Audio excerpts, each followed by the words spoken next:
гуфта мешавад, ки Федератсияи Русия беш аз 1000 каси дигарро сози тенҷӣ мара 6 моҳши Тоҷикистон омаданма. Фарзандтон метавонад ки рафта дар вид на жительства падават кунад. Салом тамошобинони барномаҳои Сормон Сафаров.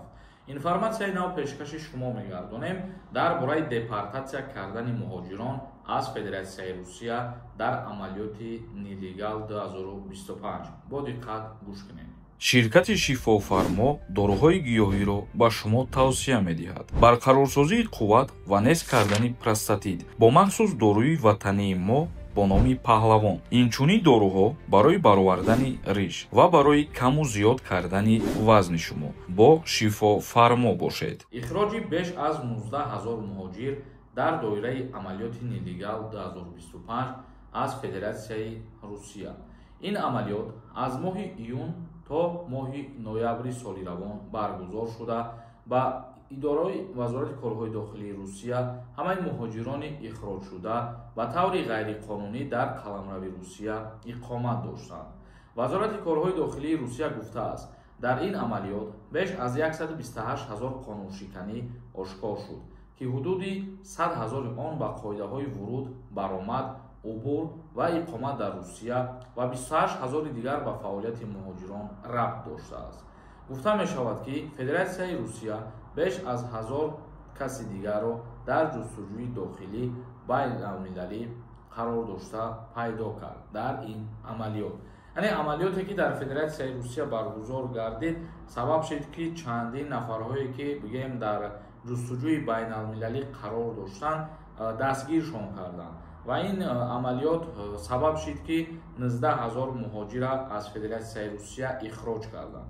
яъне ки 19 000 тоҷик не дар умум бигирем муҳоҷироне ки дар Федератсияи Русия қарор доранд, аз ҳамаи ҳаминҳо 19 000 депортатсия шуданд аз сабабе ки ғайриқонунӣ кору фаъолият мекарданд ё ғайриқонунӣ зиндагонӣ мекарданд. ин буд як информатсияи нав хостем ба маълумоти шумо бирасонем. комментарияҳоро хонда ба саволотон ҷавоб мегардонем. бо диққат гӯш кунед.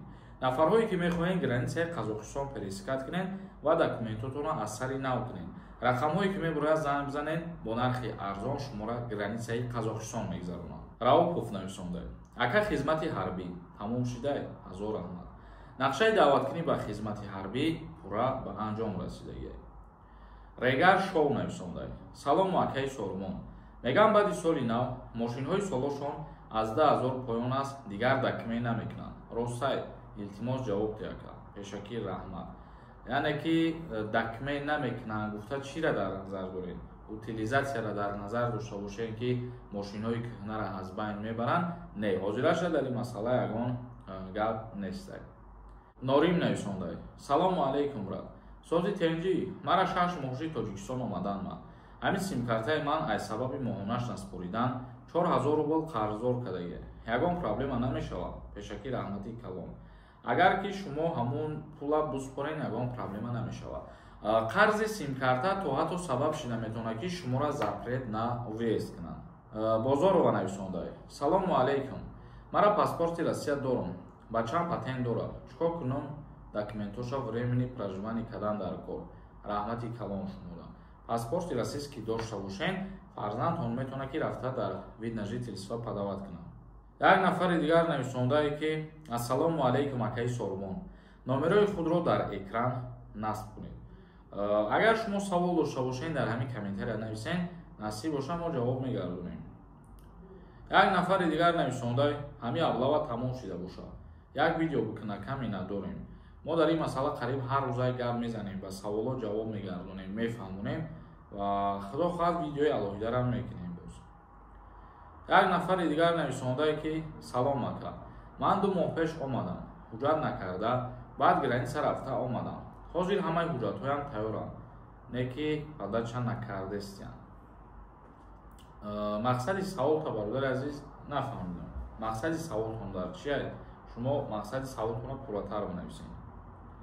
як нафари дигар нависондае, ки салом акаи Сормон. мегӯй дар кодекси меҳнат дар Россия тағйирот шудае. чӣ тағйирот шудагие?